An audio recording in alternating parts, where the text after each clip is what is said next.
After my recent channel redirection towards ethical and sustainable fashion, I sat down to brainstorm future video ideas and what I wanted to talk to you guys about. As I was typing out on my laptop, the ideas just kept on flowing. I realized that there was so much I wanted to cover. The only problem was I was finding it really hard to know where to start. I was stuck with worrying what my first video should be, and I was worried because I just wanted to cover it all in one video, and I know that's not feasible. So I just had to start somewhere. So what I decided to do was split the first video into 2 parts so I can properly introduce this topic to my channel. Part 1 will cover the impacts that the fashion industry has on the world, and part 2 will cover some practical tips that we can all do to make more conscious fashion decisions. It's really important that you don't skip part 1 because having the knowledge of how the fashion industry impacts the world will help make your future decisions about fashion so much easier. For example, for me, I actually no longer feel the urge to shop as much as I used to because I know how much the fashion industry impacts the world. It's almost like it's flicked a little switch off in my brain. And it doesn't make me sad or angry that I can't shop as much as I used to. It simply just makes the decision to not shop easy. I personally think that the battle of consumption is really at the root of the problem for the fashion industry. Now, that's not me saying that all the blame is on the consumers. The big brands and big companies are definitely to blame, but we do play a huge role in that. And our own consumption is what we have most control over. So they're the things that we should really be focusing on. It's what we can all focus on as consumers to actually make a positive change. So as my channel progresses, I plan to give you the tools and the knowledge to reduce your overall consumption. And really today's video is just the beginning of that. Today we're starting with education and the facts as to why this topic is so important. If you are new here, my name is Emily and I have recently started my sustainable and ethical fashion journey. It really is my aim to just help everyone to stop over consuming so that we can all have a better impact on the world. Please do subscribe as I have so much more to share. So way back when fashion had 2 seasons, spring, summer and autumn, winter. Brands would only bring out 2 collections per year. Clothing for many people was just a necessity and not a luxury like it is today. Many of our grandparents may have grown up owning just one very special dress or just one very special suit. And fabric was expensive back then, so people actually treated it with respect. If something had a hole in it, they would mend it. Or if something was completely worn out, it would be turned into rags or repurposed in some sort of other way. Then fast forward to today and we are seeing an immense surge in throwaway culture. And why is that?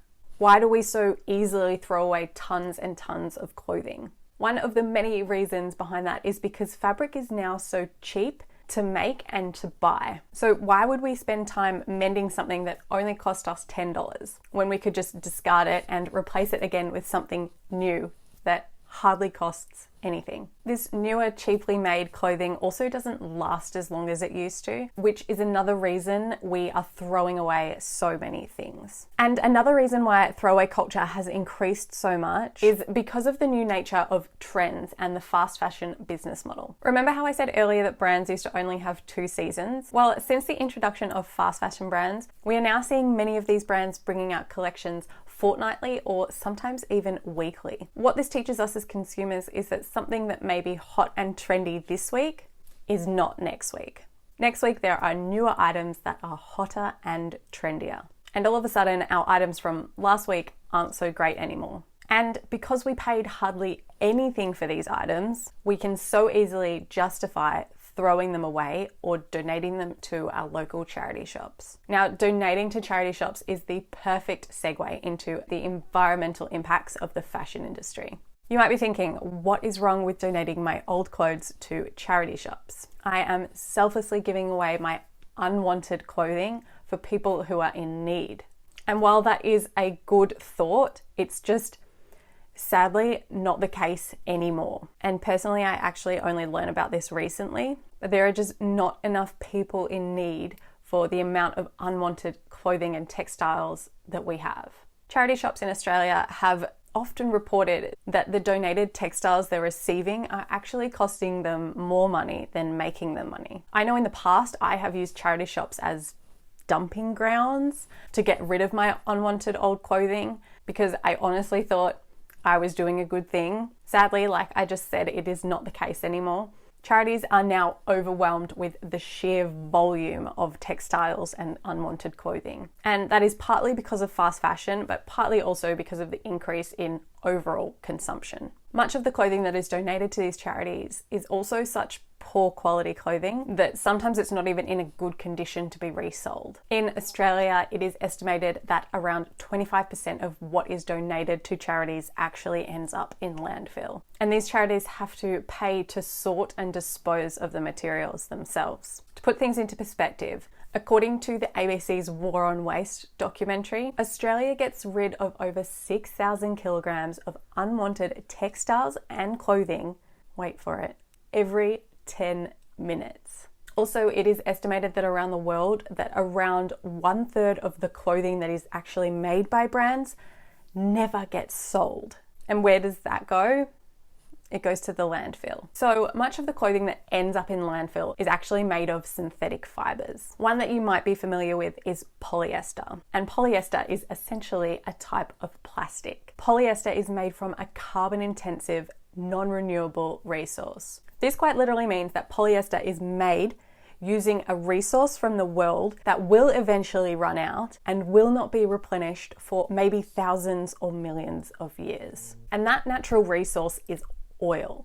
More than 70 billion barrels of oil are used to make polyester each year. The earth can simply not replenish that at the rate that we're consuming it. Polyester first hit the markets in the 1950s, but in the most recent years, it has been made in unbelievably huge proportions for the fast fashion industry. And why? Because it's cheap to make. The problem is when polyester ends up in landfill, it can take up to 200 years to decompose. And even then, it sheds microplastic into our land and waterways that may never decompose and will continue to harm nature and wildlife forever. Other production problems of polyester include the release of harmful chemicals, including carcinogens, as well as the problem that polyester cannot be dyed using natural dyes or low impact dyes. Therefore, further pollution and health risks come from the dyeing process. The fashion industry is known to be a huge polluter to the earth, from greenhouse gas emissions to chemical water pollutions. When you add that all on top of the waste, you can really see how big the problem is. Another thing to note is that we cannot purely blame synthetic fabric production for these environmental impacts. There are also concerns for natural fabrics. Natural fabrics have implications in terms of farming the natural materials. We see effects from farming machinery, as well as huge water usage, the use of pesticides on crops, and the constant debilitation of soil around the world. As a species, as humans, we heavily rely on the health of our soil to live. I won't go into the details of soil health today, but think about it logically. We need soil to be healthy for our trees to grow. We know how important trees are. And we need soil to be healthy for our food to grow. And we all know how important food is. So really, we do need healthy soil to survive. The fashion industry as it stands is not sustainable. For something to be sustainable, it has to be sustained. And the fashion industry, along with other consumer-driven industries, is taking far more than it is giving back to the earth. This is why tackling our consumption habits is really what we should be focusing on. A really powerful new documentary that I just watched earlier this week was David Attenborough's A Life on Our Planet. It really explains well why sustainability is so important and how our lives on this earth literally depend on sustainability. So I highly recommend that. It is on Netflix now. And if you have a partner that you are trying to convince that this topic is of importance, then maybe you can watch it together. Sustainability is far from a trendy topic. It's something that we just need to be bringing up on a daily basis with our friends and family and planting the seeds in people's minds that it is an important topic to discuss. Now, we spoke about this briefly earlier, and that is humanitarian impacts of the fashion industry. And there really is in this section a huge problem relating to fast fashion. Something that you may be more familiar with is the Rana Plaza factory collapse. On April the 24th in 2013, the 8-story Rana Plaza building in Bangladesh collapsed, killing 1,134 people and seriously injuring more than 2,000 others. This building housed many garment factories with well-known brands that we all could recognize. The majority of the workers killed were young women.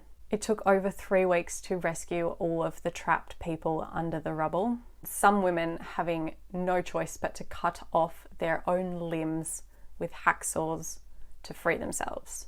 This was truly a horrific event in history, and it brings great sadness over me just to speak about it here today. But it is important that we keep bringing this up and that more people know about it, and that people also know that this is not the only incident that has happened. This just happened to be the incident that got a lot of media attention. There have been other factory issues before the Rana Plaza collapse and after the Rana Plaza collapse, mostly including factory fires. They're really common, and often these factories are just riddled with safety issues. They haven't been made properly. Some haven't even been built with proper fire exits, or I even watched a documentary where there was a fire exit that was locked. So if there was a fire, no one was going to get out. And there's footage that has shown people trapped in these buildings. And there have been many people who have burnt alive in these factory fires. Since the collapse of the Rana Plaza building, many brands have taken steps to improve the safety and working conditions in their supply chain.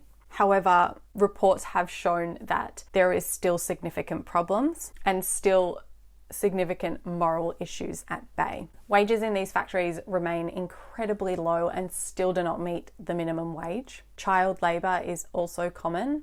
Sexual harassment of women and children has been witnessed in many undercover documentaries, and if the workers dare to speak out about anything, they may be criminalised. These workers literally fear for their lives on a daily basis. A recent report from Oxfam concluded that as little as 2 cents from each garment sold in Australia ends up in the pockets of the workers who made them. And these inhumane conditions are spread further than Bangladesh, and they are ongoing. We need to remember this the next time we question the price of our clothes. Why is it so cheap? At whose cost? Another issue that is important to have on your radar is animal rights. Now, I don't know a huge deal on this subject yet, but I do know for sure that animals are treated extremely cruelly around the world, and even here in Australia. From what I believe, it is the mass production of leather, fur, and wool that has created cruel farming systems where animals are abused while they're alive and often brutally slaughtered. So that is all the information I'm sharing with you today. In part 2 of this series, I will be going over things that you can do as a consumer to ensure that you're not supporting unsustainable practices, unethical practices, or animal abuse. This will include practical everyday tips, as well as a couple of mindset shifts towards consuming fashion in a more conscious way. Thank you, and I'll see you next week. Polyester is made from a carbon-intensive, oh my god. Other consumer-driven industry. Fabric production. Okay.